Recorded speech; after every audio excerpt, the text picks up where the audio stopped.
Can you do to cloud, please? Yes. Awesome. We're recording. Perfect. All right, guys. So today we are going to discuss some interesting topics with some interesting professionals. Talia, you want to take over? Sure. So as you guys saw on the flyer, we have a variety of individuals from different careers here today.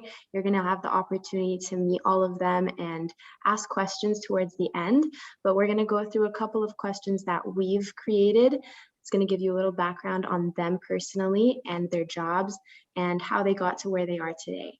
So please hold your questions to the end. If you can't, then go ahead and just put them in the Q&A box, and we'll have the panelists go ahead and answer throughout the entire presentation.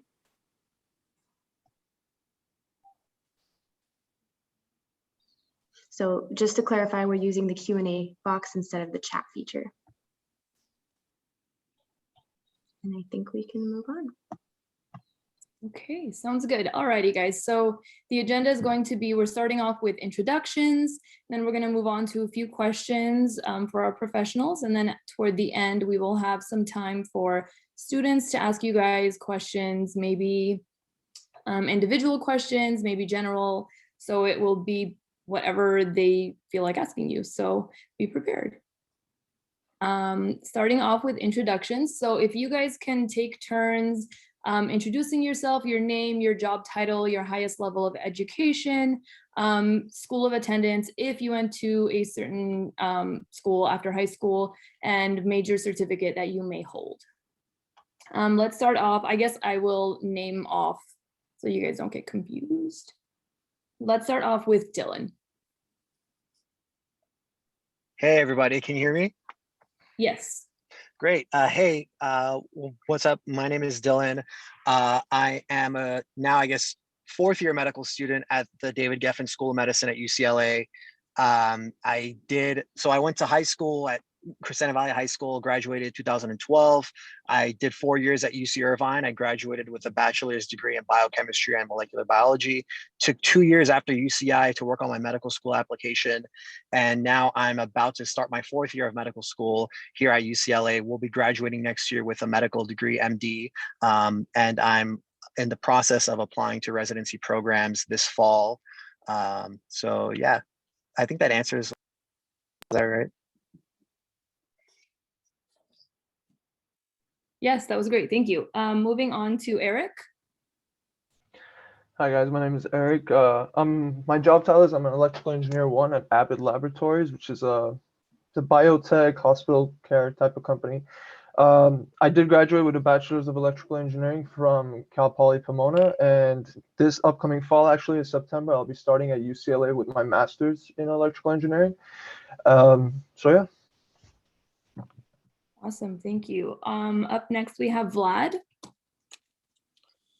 Hi everybody, my name is Officer Kopian and I work for the Glendale Police Department. I'm currently assigned as the school resource officer at Hoover High School, but I'm sure some of you have seen me around or seen my car around or just seen me just walking around your campuses back when, obviously pre-COVID days. Let's see, my highest level of education, I hold a bachelor's degree in sociology from Cal State Northridge. Before that, I grew up in Glendale. I went to Wilson Middle School, attended Clark Magnet High School, my bachelor's is in sociology with a specific emphasis on criminology. Thank you. Up next we have Zora. You're muted, Zora. Hello, everybody. My name is Zora Marcosian. I'm a firefighter paramedic for the Glendale Fire Department. I graduated from Clark Magnet High School as well, proud Clarkie. Played football for Hoover. As far as highest level of education, I went to different colleges because our career require different practices, but I got my paramedic from UCLA Paramedic School, and I'm a hazmat specialist for the Glendale Fire Department as well. That's my highest level and one of the hardest things I've ever done. And that's it. Awesome. Moving on to Chris. Hi, everyone. My name is Chris Avenessian. I am co-founder and CEO of Whistle, the messaging company for the hotel industry. I graduated from Loyola Marymount University with a bachelor's in business administration, emphasis on entrepreneurship. I'm also a product of GUSD, went to Balboa, Toll, and ultimately Clark, also played football for Hoover. Yep. Great. Up next, we have Gassia. Hi, everyone. My name is Gassia. I'm a school social worker. I work for Los Angeles Unified School District at a middle school. I went to school, got my degree in psychology for my undergrad from UC Irvine, and I did my master's in social work at USC. And I am a licensed clinical social worker, my title. Thank you. Up next, we have Alan. Hey, what's up, everybody? My name is Alan, and I am an attorney. Went to school in LA here, UCLA, Loyola, and that's pretty much the end of the academic road for me. Awesome. And last but not least, we have Lara. Hello, everyone. My name is Lara Avagibian. I'm a teacher. I've been an elementary school teacher for going on 18 years. I graduated from Cal Poly Pomona with liberal studies undergrad and a multiple subject teaching credential, and then headed to Cal State Northridge to get my master's in school counseling and pupil personnel credential. Nice to be with you guys today. Woohoo, school counseling. Thank you, everybody. That was great. Talia? All right, thank you for all the introductions. We're going to move on to our first question, which is to name a few strengths or skills you need in order to be successful in your career. This can be reflecting on your personal experiences or what you've been taught in school growing up or anything. So we can go ahead in the same order as the last time if you guys remember. If not, then Lilith can. Yes, first was Dylan. Hey, yeah. So, for medicine and being a doctor, I really think one of the most important skills you can have is teamwork. So one thing I didn't really truly understand until I was in medical school and started working in the hospital as a medical student is that, healthcare is delivered in the form of a team, right? And each person has their own role, but it requires a lot of teamwork, communication, leadership, depending on what role you are participating in. So that's one. In another skill that immediately comes to mind is that, medicine is very academic in the sense that, requires a lot of fundamental knowledge of the human body, of how drugs work, how diseases work and the underlying mechanisms of disease. And I think having at least some interest in that sector is also very important because, in the first 2 years of medical school, you're purely in the classroom, learning everything about the human body and drugs and diseases, et cetera. And you don't really start working in the hospital until your third and fourth year. So I think you do need to have at least some interest in the underlying mechanisms of the human body and disease, et cetera. But beyond that, teamwork, communication, super important. And lastly, which is probably the most important, is a desire to connect with other human beings. I think we've all had experiences in healthcare where we go to the doctor's office and we just maybe don't feel like we were truly heard or truly understood, or our perspective was not really understood by the healthcare provider.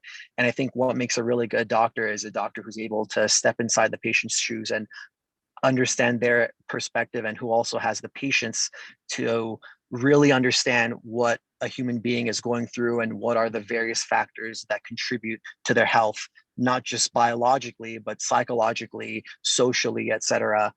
So yeah, those are some things that come to mind. Awesome, thank you. Up next, we have Eric. So before I give you the strengths or skills, let me dive a little deeper into what else I do. So at Abbott, I work at the cardiac rhythm management sector. So basically what that means is I design and test medical devices for the heart. So this can be both implantable devices or it could be external devices. So with that being said, also I'm on the RF team, which means I don't only work on one of those devices, let's say cardiac monitors or defibrillators. I work on all of them. So what that means is you need to have time management skills. If you don't have time management skills, you can't juggle all of these things together. Another one would be is to have, as an electrical engineer, you need to have strong foundations in your circuit analysis, because that's what basically I keep going back to and referring to. Anytime we have any issues with noise or just any circuit issues, it always goes back to the foundations. Awesome. Thank you. Up next, we have Vlad. You are muted. So some of the strengths that you need in order to be a police officer, starting out as a police officer, obviously I think the biggest strength that anybody should possess is integrity, right? Honesty, because it's one of those professions where you're given a lot of responsibility. And for those of you that know Spider-Man, with great power comes great responsibility. So integrity is a huge, huge thing to have, and that's something that you develop throughout your life. Honesty goes along the lines with integrity. Obviously, physicality, being able to move, because especially people on patrol are oftentimes, getting out of their cars, they're moving around, they're chasing suspects, they're dealing with suspects, they're having conversations. So you have to be able to be in physical shape. Problem solving skills is definitely something that you need to possess, right? Because people call the police probably on their worst day. And then when we show up, we have to be able to solve the issues that they're having, right? So you have to be versatile when it comes to being able to use, I like to call it verbal judo, to have these conversations with individuals that have called the police. Teamwork is obviously a huge one. I mean, most of the time, 99% of the time when police officers are out there dealing with the public, engaging the public, making contacts, they're usually doing it with other officers with them. So being able to work together in a unit, being able to work together in a team setting is a great strength to have, and that goes a long way as you progress within your career, because eventually when people finish patrol or decide to go to a specific detail, usually they're smaller team-based details such as narcotics and robbery, homicide, and such. Another thing is being proficient in English. We write a lot of reports. I would say that our average police officer on patrol probably writes to 3 to 4 lengthy police reports per shift. So being able to write proficiently is very important, because when it comes to going to court, you have to be able to recall the incidents that have happened years ago that you have written down. So being able to articulate what happened will help you jog your memory when you are on the stand testifying in a particular case, potentially several years down the line. Communication skills, like I mentioned, very important. I mean, being able to speak with individuals, being able to understand what someone's saying, and being able to tend to their needs. I think one of the things that you have to possess in order to do this job is you have to truly want to impact other people's lives. That's something that I've always wanted to do, and it carries on as you start a career in this profession. You do it because you want to help your community, you want to work with your community, and you want to have an impact on someone's life. A lot of the times, people come up to me and say, "Hey, do you remember me?" And sometimes I forget faces because I have so many contacts throughout the day. But for regular folks out there in the community, members of the community, they remember every single police contact they had for many, many years to come. So that's how I treat individuals that I come in contact with. I always try to give them the best service that I can, because I know it's important to them. And just treating people with respect, right? There's a great saying that goes, treat others like you want to be treated. Talk to people with respect, address them respectfully, and most of the time they'll reciprocate. But obviously, being respectful is a very, very important strength to have, and that's something that you develop throughout your life, from middle school all the way till you graduate college. And these are skills that you develop throughout, I'm sure, high school and college. Hope that answered the question. That did. Thank you. up next, we have Zora. All right, some of the strengths and skills necessary to be a firefighter is number one would be physical fitness. You know, our job is very physically demanding, so it's very important for us to stay fit. We work minimum 48 hours straight, and we could get calls nonstop. It could be from fire to traffic collision to medical calls. So not just physically fit, but it's also important to be mentally fit, because we do see very different things that could be difficult sometimes. However, we do have each other for support, but it's still tough no matter what, end of the day. And then integrity, like Vlad was saying, you know, our jobs, we're in contact with different people all throughout the day, especially the fire department. We go inside of people's houses, even at times when there's no one else there except us. We do integrity is always important. It's important for us to do the right thing no matter what. And hard worker, being a hard worker pays off and it shows. So it's important to have those skills as well as good attitude. You know, it's important to have good attitude, good work ethic, and those are the I would say very important parts of being a firefighter. Because and then willing to learn, because every day, every call is different for us. There's no call that's the same, even though it comes in as chest pain, but no call is the same chest pain. Every call is different, so it's important to adapt and be able to learn from each call and respect everybody. And that'll be all. There's a lot more that goes behind the scenes that we don't see, but those are some of the important parts of a firefighter. Great, thank you. Mhm. Moving on to Chris.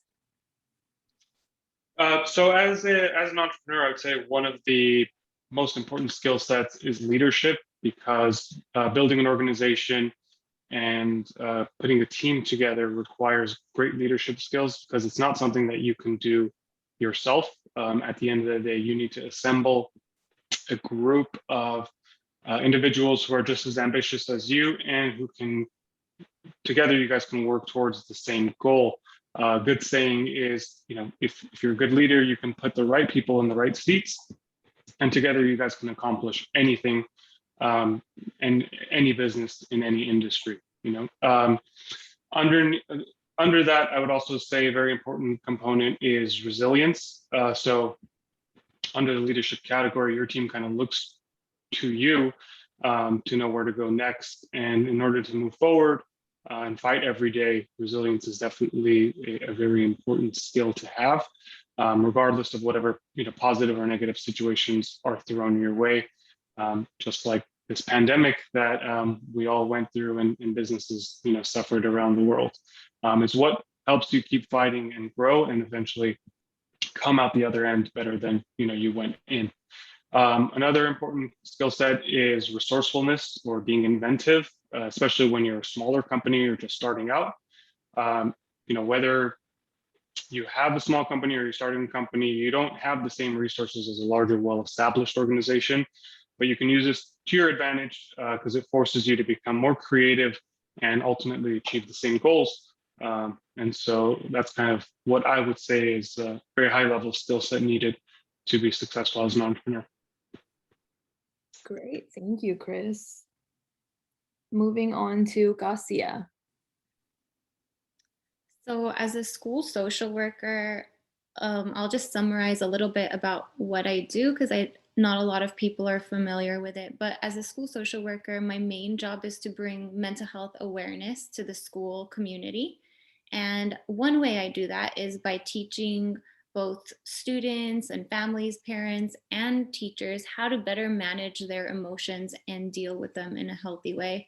And so for my job, a few of the strengths I think are really important to have is being a really good listener, because you're constantly working with different types of people. And in order to develop trust and build relationships with students or families, it's really important for them to feel heard and understood. So it's important to be a good listener. Flexibility, being able to change up your plans, because in a school, things can get chaotic and things can go unplanned. So it's important to be able to manage your time and be flexible and move things around. And I think lastly, being empathetic, just being able to feel and understand what someone else is going through. It's really important in my job. Great, perfect, thank you. Up next, we have Alan. Hey, so as everybody was saying these excellent responses, it really kind of dawned on me that it's important to define what successful in your career even means. I don't know if that's money or fame or saving a life or whatever the situation is, right? So it's different metrics need to be used for success. And with that in mind, I think the first thing that occurred to me as an attorney was that most people are smart enough to do most jobs, but a lot of people are unorganized, and that really comes off as being incapable of doing something.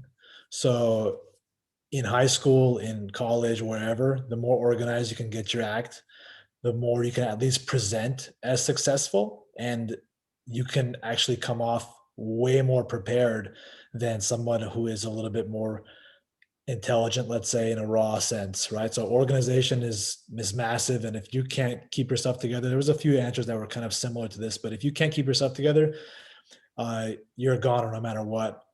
The only other thing that I thought about, maybe for attorneys, maybe for professionals in general, was that it's important to, this is maybe more difficult and maybe more unique to certain professions, but it's important to be able to relate to people. You know, Gassia was talking about that just now, about being empathetic. If you can't, you know, be personable, and that means a whole variety of things, from, you know, being able to share a conversation about what happened over the weekend, or it goes to, you know, how you're feeling or whatever. But if you can't relate to people, then no one's going to want to work with you, no matter how good your product is or how good you are at your job. And that runs the gamut, I feel like, for a lot of professions. So stay organized and don't be mean, and you'll probably be good no matter where you go. Good advice. Last, we have Lara. Thank you. I get a little help from all of the wonderful things you guys say, so I appreciate that. I won't say ditto, but I will add on to some of the strengths needed. One of my mentors as a teacher has been a woman who has shared with me a Japanese word called gaman. Gaman is the ability to persevere even when things get very, very challenging. And I think that in teaching, some days are pretty simple, and then there's other days that are like, whoa, what just happened? So the ability to just persevere through those challenging times and continue to have a big heart, a heart that is there to serve the kids, serve their parents, serve the community, and in a way that, you know, you don't always get much back. Clearly, teachers aren't always in it for the money, and so knowing that you are serving others and trying to be there for the betterment of a child, a classroom, and a whole community. I think some of the strengths definitely have to relate to having a giant, giant heart and being empathetic to the needs of not only the child, but also the families as well. But the most important thing now that I learned through this COVID environment is the ability to be flexible, because each day, not just in the COVID world, but in any circumstance of a teacher's life, you have to be quick on your feet, and you have to be able to manage and be organized. And last but not least, to make sure that you can stay connected to each child. So find ways to stay young, find ways to stay fresh, and ways that a child might want to actually listen to you when you're talking. So those are just a few. Great, thank you. Thank you. So we are going to move on to our next question. So this is kind of a two-part question. What does your average week look like, and what tasks are you responsible for? So we are going to just continue in the same order since it's working out. We are going to start with Dylan. Sorry, Lilith, before we start with that, I just want to remind the panelists that there are Q&As in the Q&A box. So feel free to check those out and answer them throughout while everyone else is talking. Yeah, that would be great. And that will also save All right. time. Yeah, I'll make this quick because I want to make sure that we have some time for the student Q&As in the end. But, you know, a general week for a medical student, you know, so for the first 2 years of medical school, as I mentioned, you're really in the classroom studying a lot, really trying to master the material in regard to the human body, anatomy, pharmacology, the mechanisms underlying various diseases, et cetera.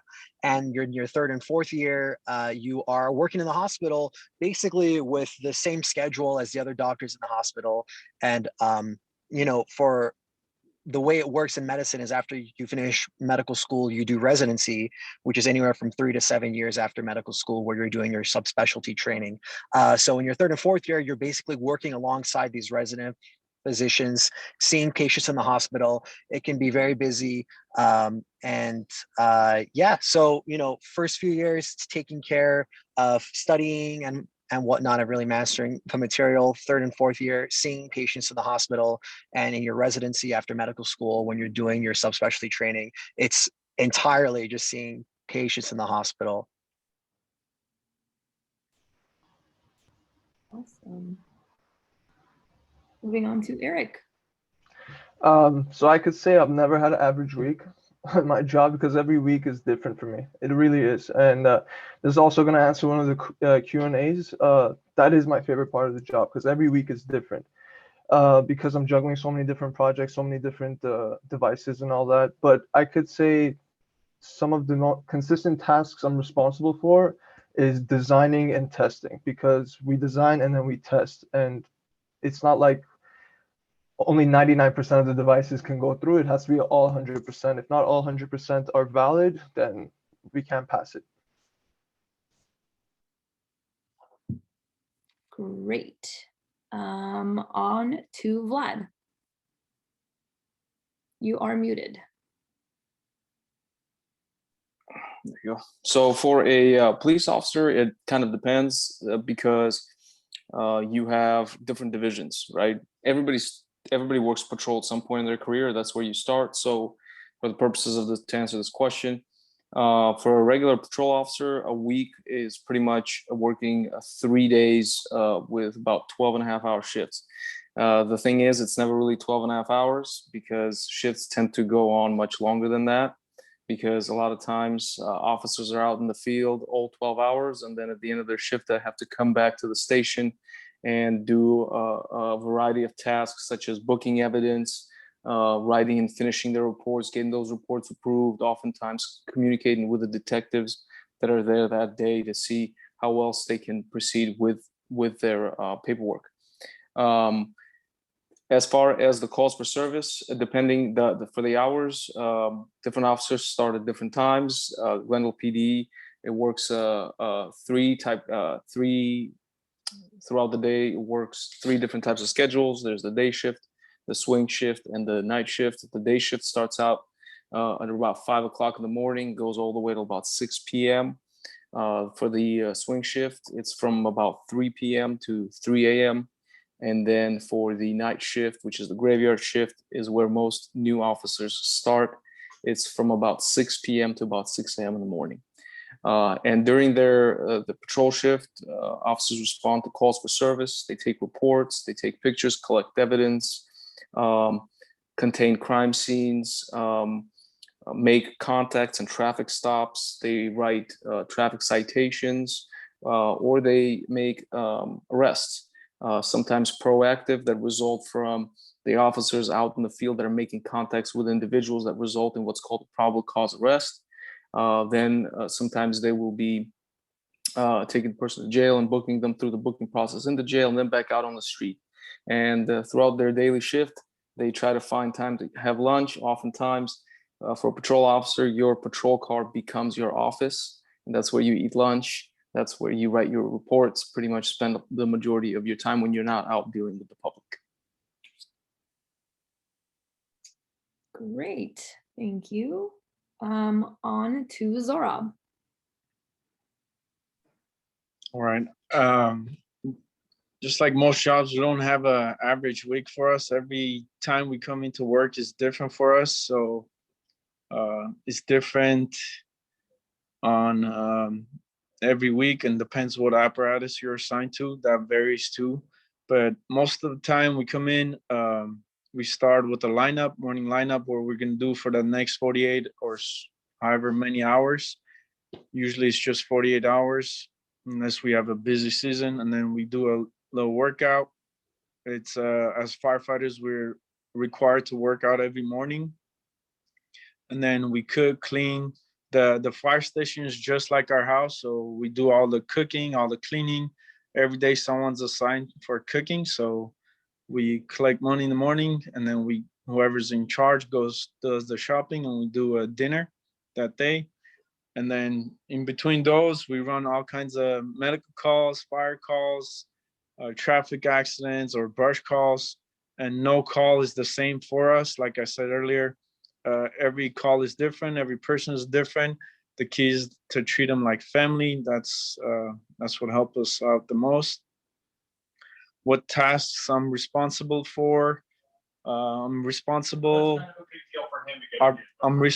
for my equipment, especially making sure everything's ready to go when I get here in the morning.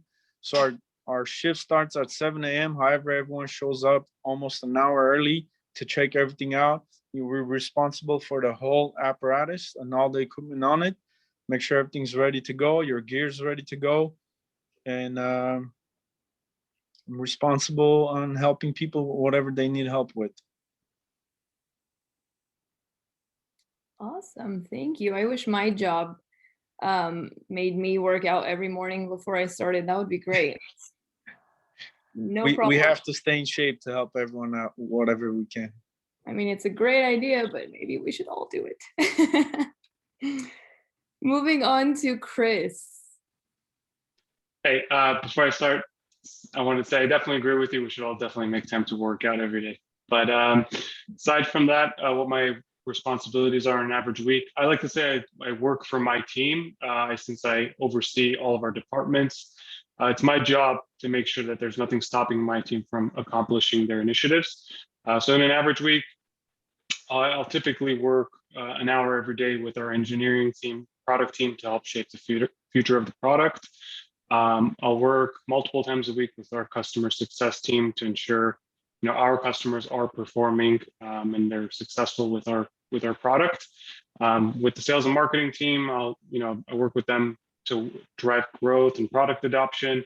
And then lastly, which is one of my favorite parts, is working with other companies or other software vendors in our space to develop partnerships. And that helps us kind of move up in the industry together.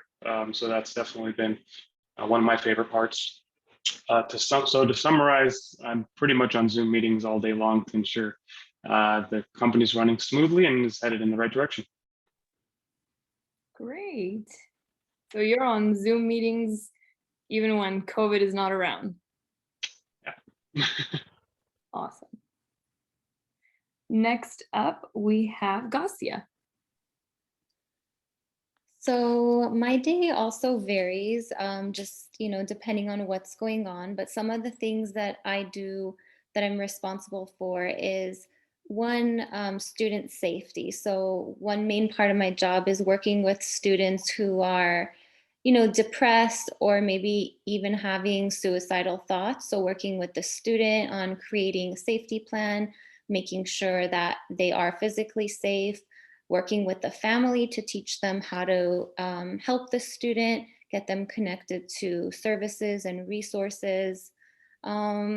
I also do a lot of universal macro work at the school. What I mean by that is we put on different events at school to get students engaged in just different activities. For example, this month is Mental Health Awareness Month. So each day at lunch, we have different activities related to mental health, just trying to help the students learn about mental health, their coping skills, and just educate them. I also work a lot with teachers and consult with teachers on, issues that they might have with students and behavior. So consult with them on best strategies, best practices, how to work with the student to get the student engaged or to work on their relationship with the student. Next up, we have Alan. Hey, so the average week before COVID was actually really awesome for me. I would go to court a bunch, and my specific type of law that I practice is not like civil or criminal, it's workers' compensation. So it's a small, tiny, random thing that nobody's ever heard about, but it's really emphasizes social interactions. And so I would do a ton of depositions, ton of court appearances. So I would constantly come into contact with different people and try to move cases in the way that we want to move them. I actually represent the insurance companies and the employers on the work angle. So I technically, or for most people, work for the bad guy, but I really think I work for the good guys actually, because there's a lot of fraud out there. But what other tasks I'd be responsible for? It's kind of monotonous, but billing is a big deal for most attorneys, and I'm no exception. So you have to be able to bill, and I bill daily and 6-minute increments, 0.1 at a time, until I finish whatever I got to get done that day, 10, 12 hours, 14, whatever it is your quota is supposed to be.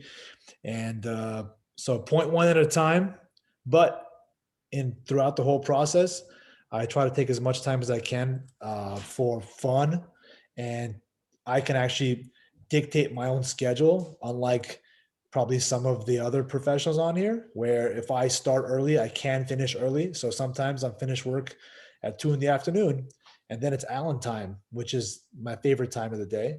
And that is typically spent playing guitar or doing other fun things.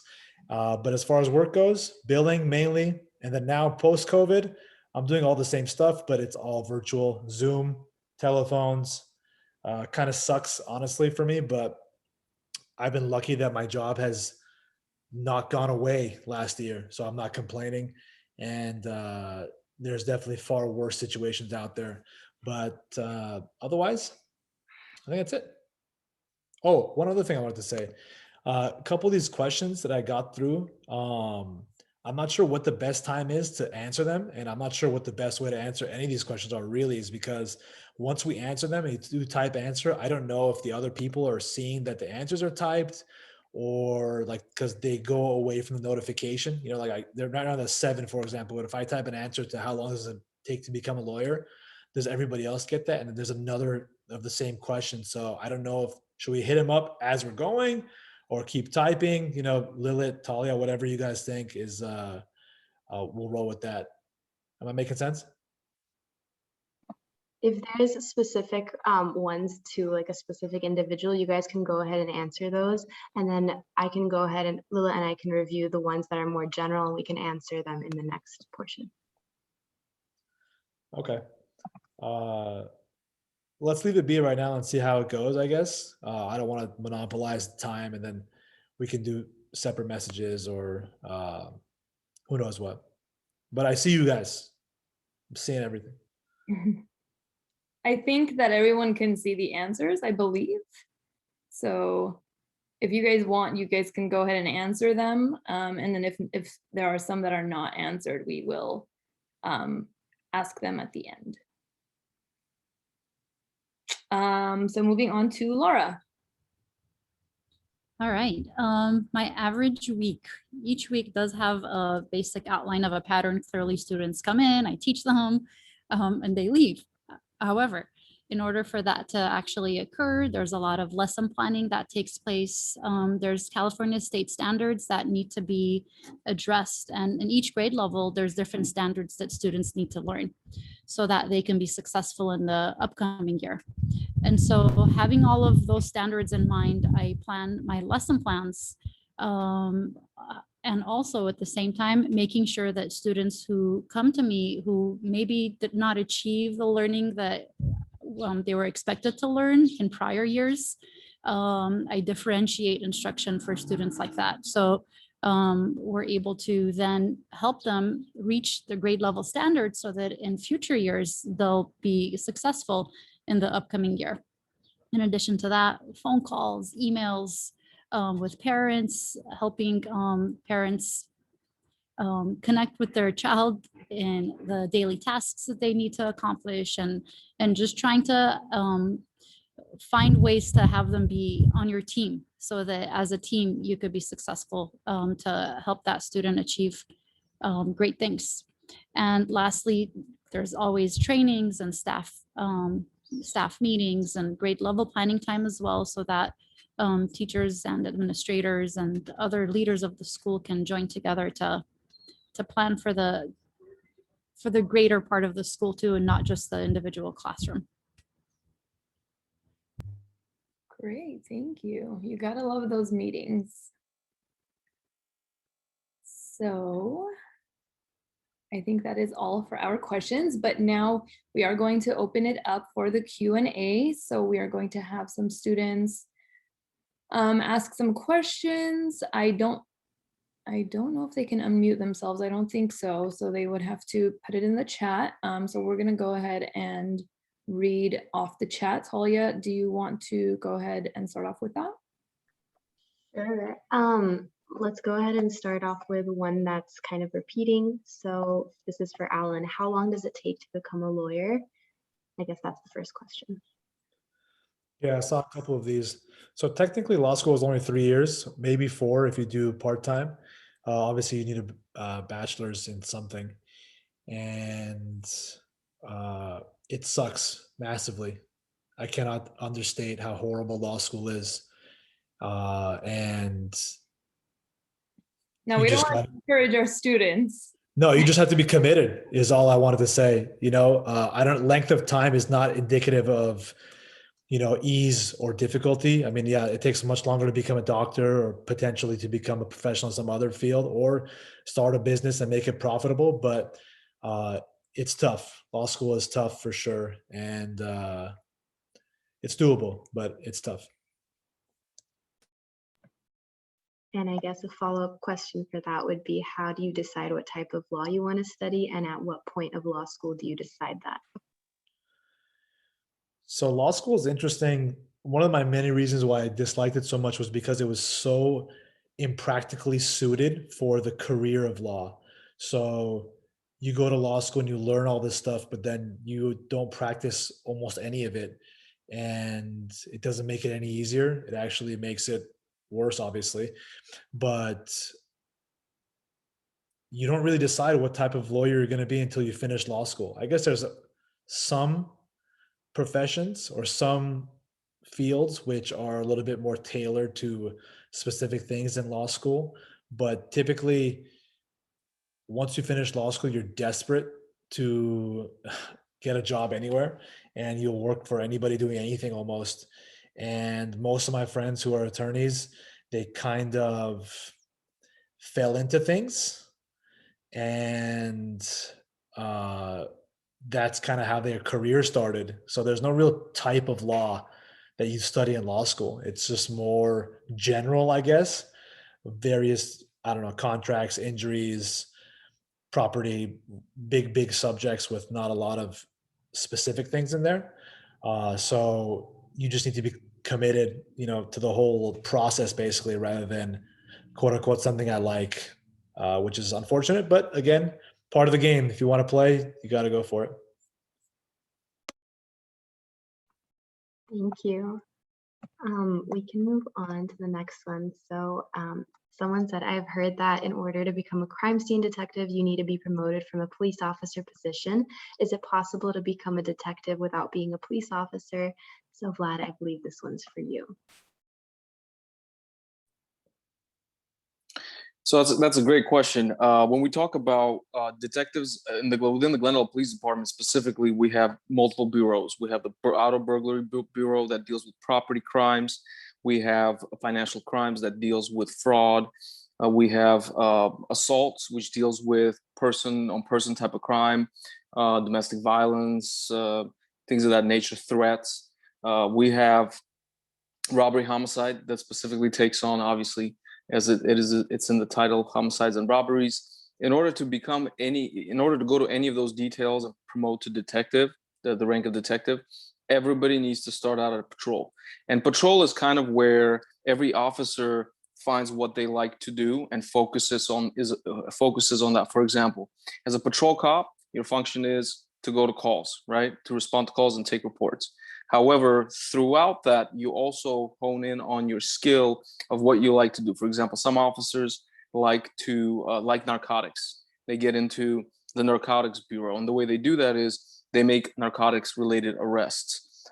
If they take a lot of domestic violence reports and make a lot of arrests like that, then they tend to go into assaults. And then they promote from within as they gain experience.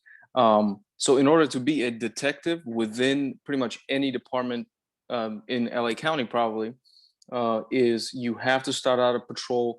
The shortest time that I've seen patrol officers leave patrol is about 2 years. I've seen officers do 2 years in patrol, get their experience, and then promote to other details. There are some officers that enjoy patrol so much that they stay there their entire careers, but others move around. If you want to be a forensic type of analyst or a forensic investigator type, we have within the Glendale Police Department, we have an amazing forensics program. As a matter of fact, we're one of the best forensics labs in LA County. Other departments send us their DNA evidence and fingerprint evidence so we can analyze it at our department. So if you're looking to do forensics, you don't need to be a patrol officer. That is, you don't even need to be a police officer. You can apply to be a forensic specialist to work crime scenes and things of that nature, and you don't need to be a police officer. But if you want to be an investigator, then definitely need to start out at patrol, put in the work for a couple of years, and then have ambitions to move forward and gain experience in other fields. And once you do that, you'll kind of realize what you want to do, and you'll find your niche and pursue it. Thank you. Good question. Thank you, Vlad. And there were a couple more questions for you in terms of, I don't know if you would be able to answer this, but what training would you need to be a CIA agent or an FBI agent?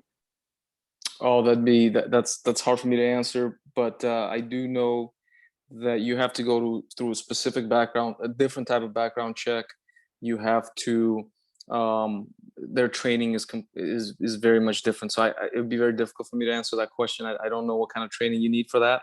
I can speak about our type of training, and I'm pretty sure it's somewhere along the same lines. I mean, for police, there's a 6-month-long academy. During that time, the recruits, as they call them in the academy, go through stress-related training, as well as they take what's called learning domains. The state of California, there's something called POST, and the police officers certification, and it's good for anywhere in California. You can be a police officer anywhere in California if you have the POST certifications. In order to get those, you have to go through a 6-month certified academy. Like I went to Orange County Sheriff's Academy for 6 months, where you go through a long period of physical stress coupled with classroom sessions. You learn about the law, the basics, obviously, to prepare you for what's called field training. You do that for 6 months. If you pass successfully, then you spend the next 6 months riding around a patrol car with what they call an FTO, field training officer. And this is usually an officer with experience in patrol that will then teach you and kind of guide you how the law is applied in the street. So Once you do that, you're on your own for about 6 more months of probation. So that puts you at about a year and a half from the time that you actually started. A year and a half in, you finish probation and you become what they call a solo officer. You're no longer on probation. You're out there on your own, usually in a black and white by yourself. We do one-man units in Glendale for the majority of the part. And you drive around making arrests, making a name for yourself, working your way up to whether it's narcotics detectives, whether it's financial crimes detective, robbery homicide detective, and you start to work that way. And then eventually when you get there, you can promote. I'm sure FBI and CIA have very similar types of training where it's physical and learning. So you have to spend a lot of time studying. I remember when I went through the academy, there was probably not a night where I didn't stay up until 11, 12 o'clock at night and had to be up at 4 o'clock in the morning. So it is very stressful. There is no downtime whatsoever for 6 months. And then it even gets harder once you get out in the field. Thank you. Just really quick, Hey, for sorry. the student who asked about CIA and FBI, if you can put your email in the chat, maybe we can get you some more information on that. Sorry, guys. I just really wanted to interject here because I know the time is almost up. And I want to go back to something that Alan said previously that I thought was probably one of the most profound things that I've heard so far, is that you really have to know what you want. So, you know, is it fame, success, money, whatever? I think as students, you guys are in a position to really, you're so young, you have so much time to learn about everything out there. Really take the time to understand yourself, understand what you want, not what your parents want, not what your family is telling you you should want, but what you want. So Alan, I want to thank you for that. And going back to something that I think Chris and Gassia touched upon about human beings and being able to connect with them. I think, you know, at this age, you're meeting so many people, you're in school. If you go to college, you're going to meet more people. Human beings are your most valuable resource. So be nice to everyone around you. And as Chris and Gassia were saying, you know, people are your greatest resource, right? So feel free to reach out to any of us after this is done, and really take the time to educate yourself about everything that's out there. There's nothing like meeting with someone for coffee or talking over the phone to really understand about their career. So yeah, I'm really sorry to interject. I didn't want to forget those thoughts because I really think that the students should think about that a little bit more. No problem, Dylan. Thank you. Actually, that was great. And I do want to ask all of our professionals today, if you guys can, if you are comfortable with putting in an email in the chat for our students in case they have any specific questions that they want to email you guys and talk to you guys about specifically, since we are running out of time as well. So that way they will have your emails to contact you if you are comfortable with doing that. You don't have to. Talia, do we have any other specific questions? Guys, just keep in mind, we only have a few minutes left. We don't want to go over too much. There are a couple more specific questions, but I was going to advise the students to reach out to the individuals directly if the email is in the chat, because I wanted to ask one more question to all the panelists. Just one word of advice that you would give to high school students in terms of determining their future or their future path, career, anything like that. So something that you've learned along the way, or something that you wish you were told in high school. And we could start off with Dylan again. Sure. Sorry for interjecting earlier. I think I'll just continue my thought. Again, people are your best resource. The best way to learn about something is to get in touch with someone who's already doing it, right? And don't be afraid to reach out to people. Nowadays, in the day of the internet, it's so easy to message someone on LinkedIn, on Instagram, find their email online and reach out via email. And you would be surprised how many people are willing to share their story with you and give you advice along the way. So I just really think if there's anything that someone told me when I was in high school, is that there's so much out there, more than you know, more than you think it is out there. And the best way to learn about it is to educate yourself by getting in touch with people. Don't be afraid to reach out. And again, going back to what Alan said earlier, know yourself, really understand what you want out of life, and understand that there may be different ways to get there. Financial success comes from a variety of potential ways.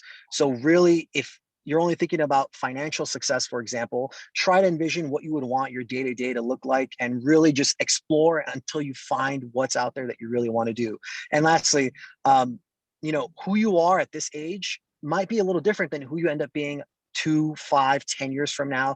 Don't be afraid to change your path just because you started out, in high school saying that you want to be a doctor. Totally okay to completely change gears and do something different like art, music, something entrepreneurial, etc. And again, there's just so much out there, guys. Please, please don't be afraid to reach out to people. They are your greatest resource. And again, as everyone else was saying, be a good human. Thank you, Dylan. Eric, do you have any last words for our students? I mean, Dylan nailed it with that one, but I'm just gonna say, do what you love, and you'll never work a day in your life. That's simply put. That's very true. Thank you. Vlad, any last words? I'd say learn how to be patient. I think patience is a virtue. It's very important. Don't take no for an answer. If you have your mind set on something, always pursue it. Surround yourself with individuals that will help you grow. It's okay to make mistakes. We've all done it. We've all made mistakes. But what makes you different is how far you're willing to go to achieve something. So don't give up if it doesn't work out the first time. Keep trucking through it. Eventually, resilience will show, and you will achieve success in the field that you want if you just keep waking up every day and saying that you can do more and more, and just keep pushing yourself. Don't take no for an answer, and don't let anybody tell you can't do it. Thank you, Vlad. Zora? Yes. First of all, I want to give a big shout out to all the teachers. Thank you guys for all the work you guys do day in and day out. It's very much appreciated later on in life. Maybe not now when students are going through it, but later on we do appreciate it. So I want to state that when I was in high school, I wanted to be a math teacher and coach football at Hoover. I had no idea what firefighting was. So it was thanks to my teachers that I became a firefighter. Thanks to Ms. Thompson from Clark, Ms. Shiotti, and all of my other teachers kept pushing me to be a firefighter, and I had no idea what firefighting was about. So I did what Dylan is advising you guys to do, is I reached out and to Fire Station 21. I just went and visited. I asked some questions. I saw the big red engines and trucks. I was like, oh man, I'm in. I like this. And some of the answers the guys gave, that what they do and what firefighting is about. So don't be afraid to reach out and ask anybody. It's very important that anything you decide you want to do, make sure you do some research. You talk to the people who are doing it, like Dylan was saying. It's very important for you guys to do that, whether it's to do a ride along with the fire department, ride along with the police department. Make sure it is what you want to do before you pursue it 100% in just because your parents want you to or something else. So it's very important for you to do some research before you pursue a career. And again, thank you to all the teachers. It's very hard for students to see what you guys mean to them until they are done. They'll be appreciating you guys very much at the end. And thank you, teachers. And thank you guys, all of you, for helping out the students right now. All you guys, all the panel. It's a big deal, for us to take a few minutes out of our lives, but it's a big deal for students to get some info. Thank you, everybody. Thank you, Zora. Up next, we have Chris. Yeah, everyone had really great points. I would like to kind of echo and piggyback off of what Dylan and Zora said. I think a key component is exposure. Don't be afraid to go out there, try different things, expose yourself to different industries, different potential careers, because the last thing you want to do or put yourself in the position of is starting down a route, let's say, and then realizing later down the line that maybe that wasn't for you.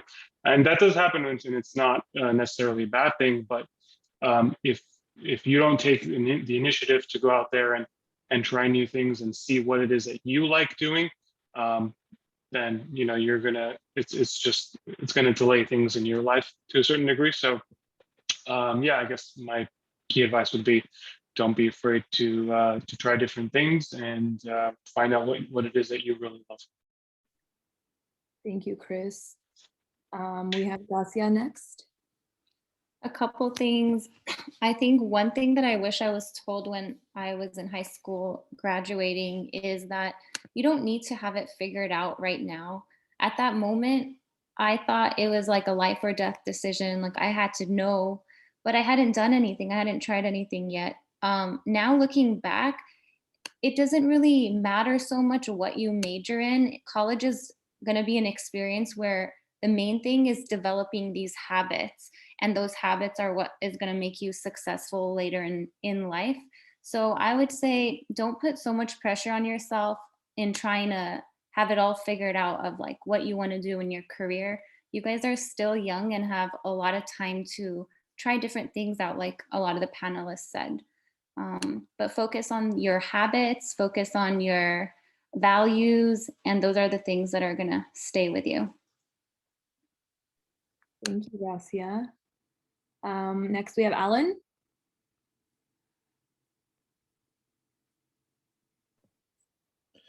One year in, still mute problems and Zoom nonsense. Okay, so a couple of things that came to my mind. The first was word of advice. That is craziness. High school, college, it's all kind of craziness. But the only advice I can give you that really matters is to have fun. You have to have a very good time in your life because you only got one shot at it, and literally every day needs to be fun. And I know that studying sucks, or things that you got to do are not fun, but you can make almost everything fun.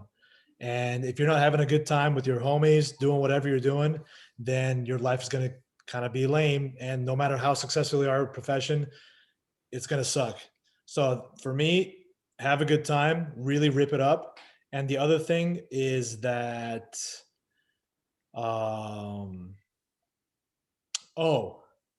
it's really easy at this stage, high school, college, to just give a lot of middle fingers and do whatever you want and tell people that I don't care, you don't know, right? That's huge. And I was a big fan of that growing up. I still am a fan of that now, but you could do it.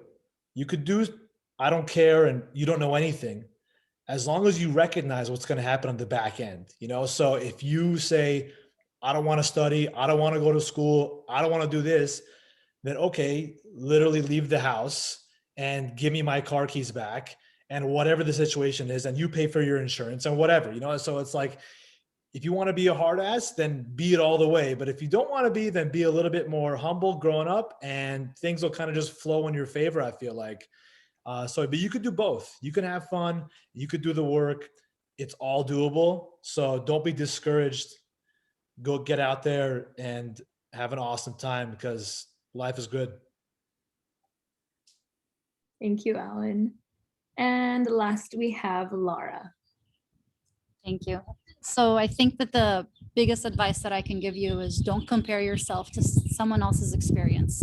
You're each going to have your own individual experience, and you're going to walk your own path. So your friend might be doing something different than you. Your cousin, your older brother, sister might be doing something that seems a little bit more whatever than you imagined that you're doing. But I think that what's most important is that you follow your heart and you recognize the need that this world has for passionate people and for people who are going to bring change and just love and care and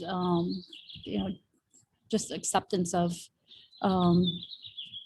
everyone, right? And so I think that overall, definitely don't compare your experience to others. You do you. You don't have to do what anyone else wants you to do regarding your career, and make sure along the way you do follow, especially what, I forgot your name, sir, Dylan, be kind to others indeed, yes. And more than anything, the feeling that you'll have in your heart of clarity and just kindness will flow no matter what you do. I think that's the bottom line as well. So enjoy your journey and don't let anyone else write it for you, and use everyone around you as a support mechanism. Reach out to your old teachers. They might be old and gray, but reach out to them. They'll still be there to love on you, even when you're in college, or even right now as you're graduating high school. Reach out to your kindergarten teacher. Thank you, guys.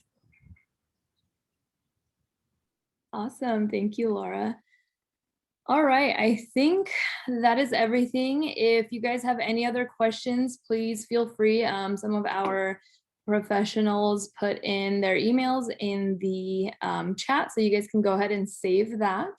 But aside from that, if anybody has any other last minute questions, please go ahead and put it in the Q&A. They might stick around to answer it. But I think that is all. I wanted to say thank you so much to all of our panelists, because you guys took time out of your day, out of your busy work lives, out of your busy lives to come and talk to our students, our GUSD students. We all really appreciate it. And if any of you guys have any questions for us, me and Talia will stick around.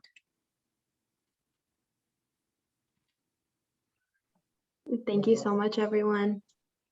Thanks for having us. Bye-bye. Thank you, everyone. Thank you.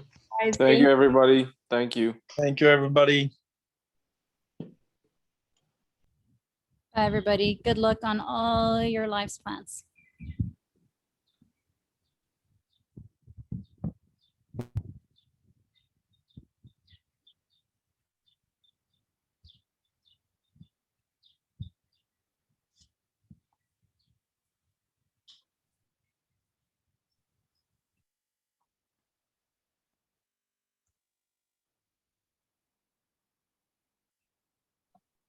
Okay, I'm going to stop recording.